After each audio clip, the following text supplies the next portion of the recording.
President. Victoria. Asata. Amala. Ewedu. Credit Allah to one. Credit Allah to all. My brother. My sister. Let no one Deceive you. Thank you. Thank you so much. Yeah, Mr. President, can you guys have your seat? The Deputy President of PENGASSAN, the National Treasurer of PENGASSAN, the National Auditor 1 of PENGASSAN, the Deputy General Secretary, Industrial Relations, the Deputy General Secretary, Finance and Admin, then the Lagos Zonal Chairman of PENGASSAN,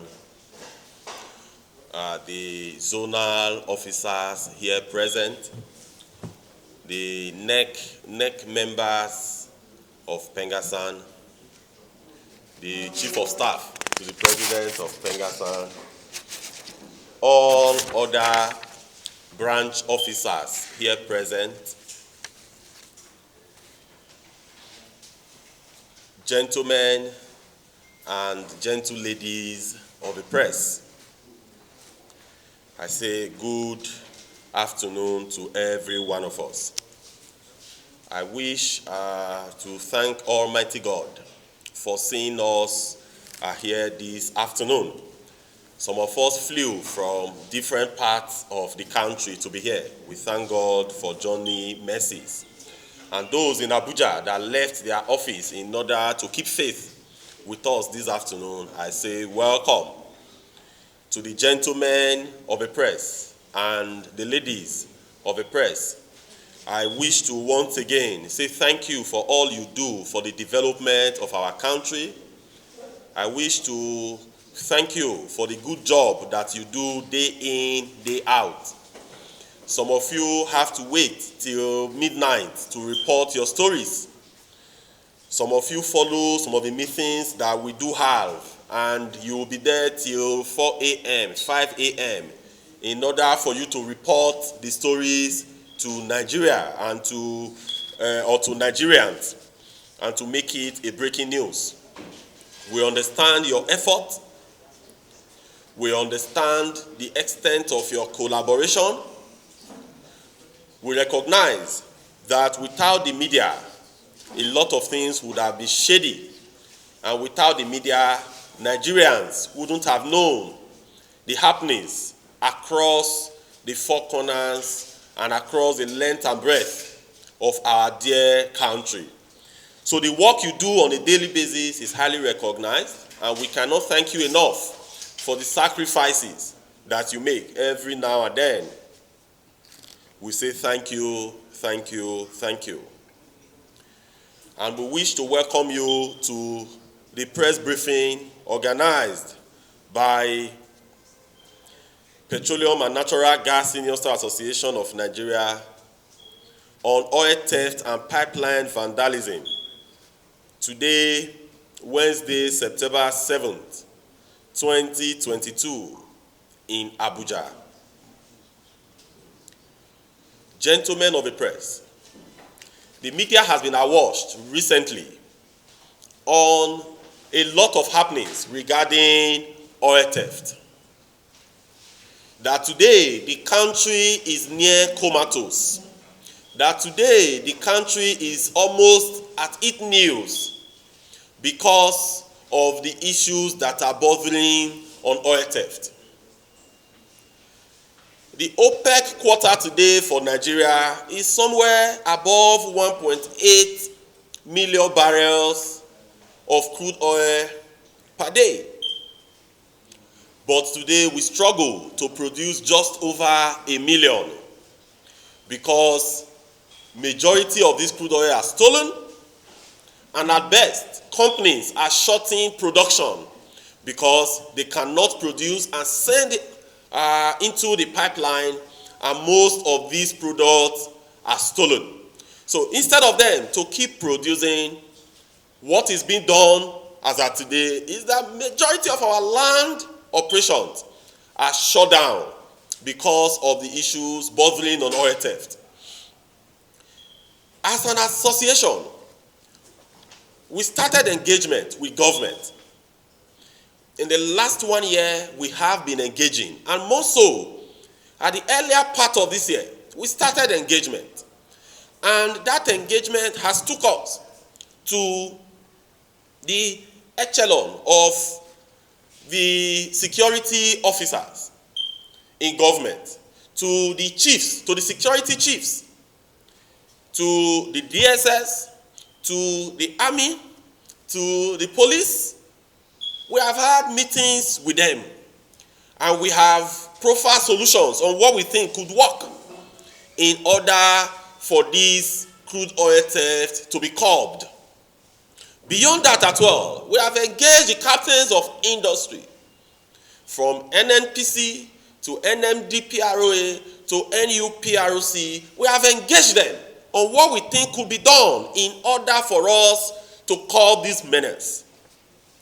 Yes, some of the agencies, they have tried their little best to ensure that the problem is solved, but we think that at this point in time, engaging beyond, at the four wall of offices had not yielded the desired fruit. As senior staff association, the first thing we should do is to engage and to have constructive dialogue. This we have done over time. And that was why we did not just jump to the streets to start shouting, nor did we declare ultimatum for strike. We felt that we own it as a responsibility to first of all engage those in government. And this we have done, but it has not yielded the desired result. Hence, we are here today to let Nigerians know what our stand is regarding the current menace that is leapfrogging our entire country.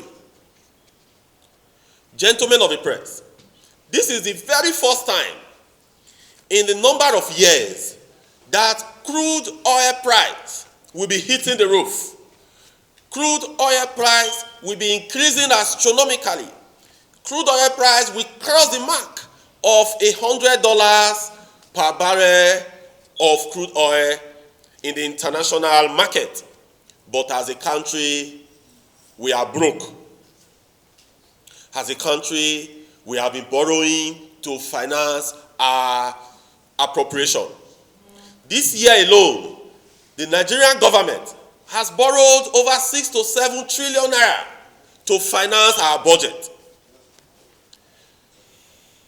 Gentlemen of the press, if there was no crude oil theft and we are able to produce up to 1.9 million barrels of crude oil per day, we don't have any need to go external and even to start stifling our banks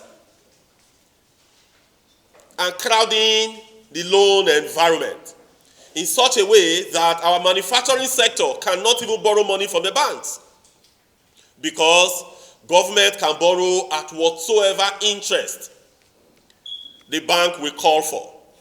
And the banks, being in business to make money and to make super profit, they are ready to borrow to government because they also know that government hardly default, most especially when the currency is in naira. If their balance sheet is not going well, simply they will print money and they will pay back the banks. So because the banks know that, so they easily borrow to government. And at the end of the day, they have next to nothing to finance the real sector. They have next to nothing to finance the manufacturing. They have next to nothing to facilitate trade. All these were brought to us as a result of the crude oil theft. Comrades, gentlemen of the press, you could take your calculator, or at best, you could fit it into Excel because your calculator may crash. Calculate how much we are losing per day, both in dollar term and in naira equivalent. I bet you take 600,000 barrels, multiply it by about average of $100, and multiply it by the CBN exchange rate, your calculator cannot take that. But as a country, we are borrowing because we cannot stop this illegality.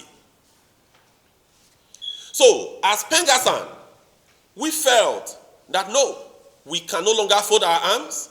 We felt that the discussions that we have been having in offices, enough is enough. We have to make our voice, we have to add our voice to the current struggle. And we will not do this by just discussion anymore. That was why the leadership of the association felt that we should organize this World Press Conference, and we should also follow it up by a rally that is going to take place across the 4 zones plus Abuja of PENGASSAN come tomorrow, 8th of September 2022.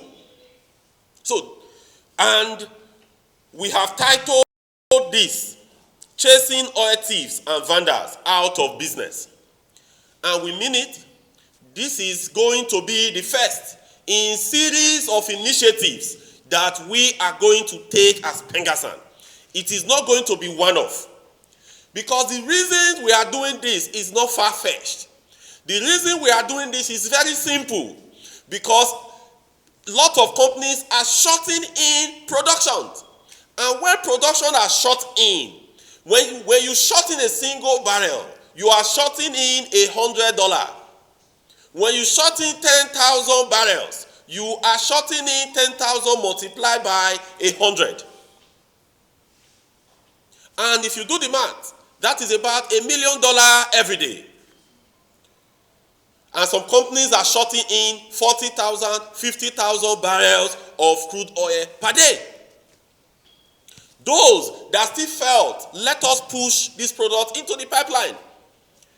When they push the product from one end, at the other end, they are going to receive less than 2% of what they pumped in from the plant. When you get to the terminals, everything is stolen, and at best, you could get water. So, from tomorrow, we are going to embark on this rally. We are going to sensitize the nation on what our stands are, and we are going to call government to action. Because our members are losing jobs. For a company that is losing this amount of money, the first thing the management of a company will do is to let go our members. Our members are losing jobs in the producing companies. Our members are losing jobs in the service companies. Because if you are not earning money as a producer, part of the money that you are going to push into your capex to do well stimulations and to do workover operations, that is where our service companies and our members working in services, that is where they also get business from. But if the producers are not making money, it's spanned into the services. And at the end of the day, business becomes so bad. So where we are today, gentlemen of the press, is that the business is bad.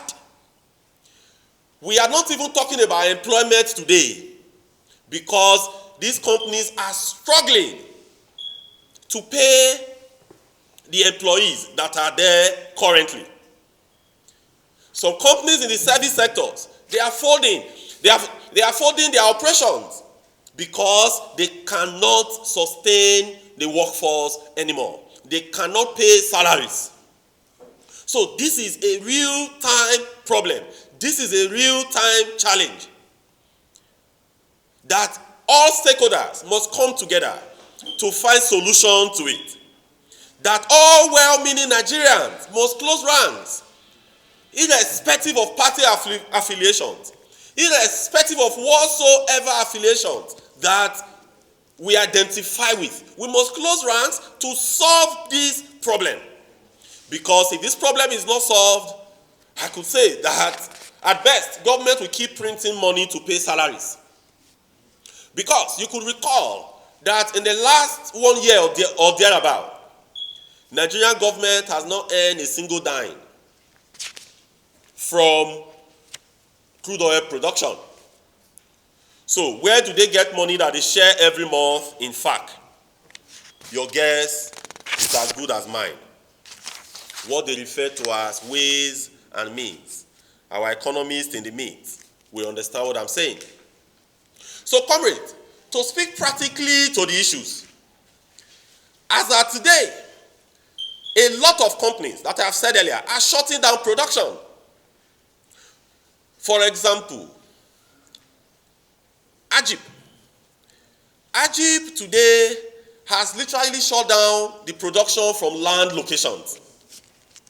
The reason is because they cannot continuously produce and allow thieves to remove the entire product. Alleges has shut down OML 124 completely.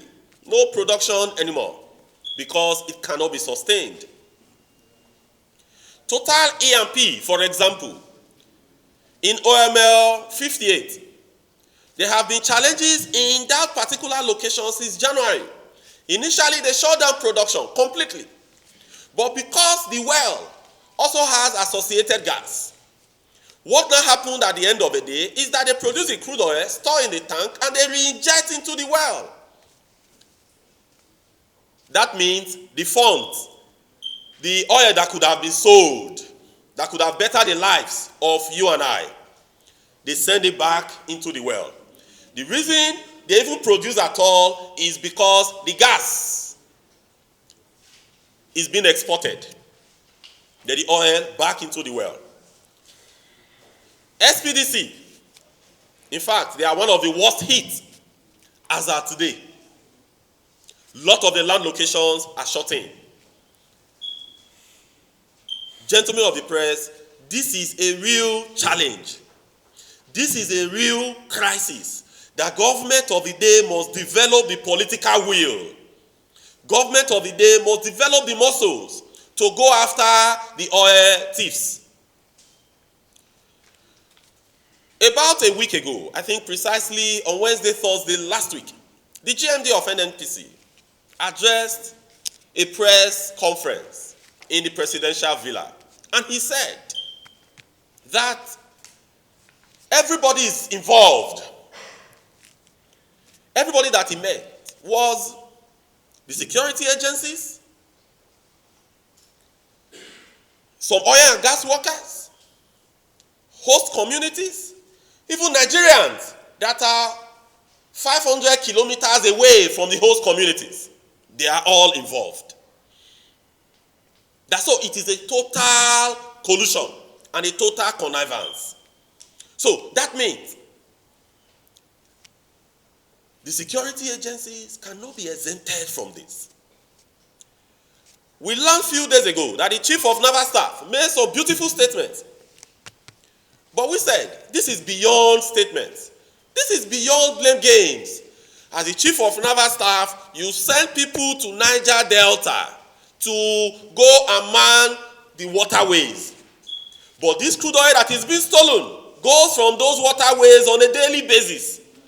Maybe at best, out of about 10 vessels that are leaving, you will not bring one and showcase that we have caught him. Look at this person here. But out of the one that you have caught, 9, they've gone with our commonwealth. So the rhetorics must stop. The talk must stop.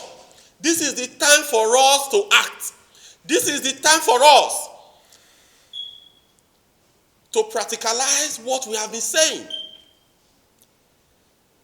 The chief of defense staff came few weeks ago and lamented on what is happening regarding this theft. But the men and women of the Nigerian army, some of these IOCs, some of these indigenous producers, they engage them and they pay them money on a daily basis to protect the pipelines. What are they doing? The security men and women, they have become multi-millionaires overnight. When you post them, in fact, some even have to walk their way to Niger Delta to go and protect the so-called pipeline. When you see security officers paying their way to Niger Delta to protect those pipelines, then you start imagining what is there. What is their benefit and what is their aim? So, the total collusion is there. And this collusion must stop. As regards the host community, yes, as PENGASSAN, we advocated that the 3% that was assigned to host community was quite abysmal, that it could have moved up to 5%. But that is not an excuse to engage in crude oil theft. It is the Commonwealth of Nigerians. Even if you are from the creeks of Niger Delta, nor you are from the upland in Sokoto, nor you are from Kebbi or Maiduguri, the crude oil belongs to all of us. And it must be jealously protected. And again, even those in the Niger Delta, the host communities that collude and allow people from outside to vandalize the crude oil, at the end of the day, it has a way of also telling on the 13% derivation that most of the states in the Niger Delta do get. And even when the PRA kicks in fully, it also has a way of affecting that 3% that will get to them. So the earlier they sit up, the better for everyone. And as an association as well, we also felt that the current pipeline surveillance that was being awarded, we welcome it. In fact, anything that could reduce or at best eliminate this current menace, we welcome it as an association, as long as it is ethical. So for us, government must wake up. There must be consequence management. You cannot send naval officers. You cannot send civil defense officers. You cannot send men and women of Nigeria Army to the creeks of Niger Delta, and you don't develop a mechanism to hold them accountable. Accountability is key. Because when you send people to a terminal, when you send people to mass certain areas, and the pipeline there are compromised, how many of these people are in jail? Because if there is no accountability, if there is no consequence management, if at best you keep circling them 6 months thereafter, you keep circling them every 6 months, what you are only doing is creating circles of millionaires every 6 months. That is what is currently happening. So we call on the Chief of Defense Staff, the Chief of Naval Staff, the Chief of Army Staff, that they must hold the soldiers that they send to the creeks and the officers they send there, they must hold them accountable. They must hold them accountable. And anyone that derailed, they should send the person to prison. When you send 1,000 of them at once to prison, and you send another 1,000 there, they will know that it's no longer business as usual. But when you send 1,000 there, they are compromised. You now transfer them from probably Niger Delta, you move some to Lagos, you move them some to maybe somewhere around the Middle East, and around the middle belt of Nigeria. Then you now send another 1,000 there. Those 1,000 will replicate, if not even do worse than what the previous 1,000 had done. So for us, this is a no, no, no. So comrades and gentlemen of the press, as we have said earlier, that as of today, that the challenge is real, that as of today, that there is a total compromise and total connivance, and that as of today, the rhetorics and the talk must stop, and that as of today, we must all close rank to stop this. Because after this, and there is no traceable progress, as an association, we may be forced to withdraw our workforce from the operating companies. Because we cannot continuously produce crude oil. We cannot continuously send crude oil into the pipeline. At the end of the day, these are being vandalized. People that does not know how these crude oil are being produced. And you know that to some extent, some of these people that vandalize the crude oil, when you stop production into that line, they even call our members and they threaten them. Why did they stop production into that line? And that they should please go and open the line. They do that. So the lives of our members are even at risk. For someone to have your phone number and call you, you know that the person knows you. The life is at risk. So, for us, we can no longer condone this. Government must sit up. Government must sit up. And beyond the fact that the crude oil that is being vandalized, you know, when you vandalize crude oil, you are endangering the environment. When you go to the Niger Delta today, gentlemen of the press, I know most of you may have surveilled around the Niger Delta. You will realize that in Niger Delta, the environment is compromised. You know, these people, they have sophisticated technology. So it is not a poor man business. Don't think that it's one little boy in the host community of Sagbama, or one boy from Kolo Creek, or from Kokori Inland, or from somewhere around the Imo River that is responsible for the crude oil theft. It is a cartel. In fact, to be able to compromise a pipeline, the technology you need is so superb. It's not something that children can do. So, today, it has become necessary as an association for us to cry out, for us to shout, because if necessary steps are not taken, we will be forced to embark on a nationwide solidarity by withdrawing our members from production. So that let us join and assist the government, being that they are not responsive to what they ought to do, being that they are not responsive to fight this criminality, being that they don't have the political will to fight the criminality. We will withdraw our members and let the company run aground. Because we cannot continuously produce, and you have people who does not know anything about how crude oil is being produced. They siphon and they sell and they become millionaire in dollars on a daily basis. We can no longer support this.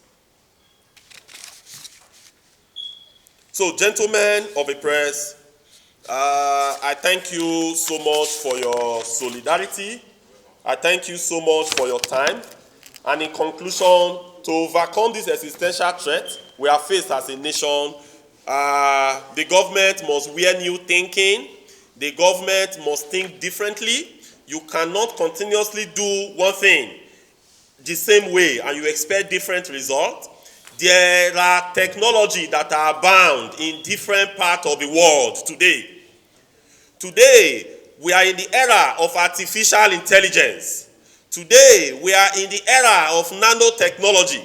Today, we are in the era of the fourth industrial revolution. So, there are great researches that have been done all over the world that the government can latch into and bring in even drone technology to survey and monitor the pipelines and create a control room where some of these things could be monitored. There are countries in the world today that monitors their entire oil and gas production, that you cannot steal a pint. There are countries in the world. But today, the asset that has been the mainstay of our economy is being jeopardized, and we are not serious in tackling it. So tomorrow, we will be hitting the street here in Abuja, in the streets of Kaduna, in the streets of Port Harcourt, in the streets of Lagos, and in the street of Warri, to let government understand that we are serious in this business. If after we do that and nothing is forthcoming, we will take it much higher. Thank you so much, and God bless us all.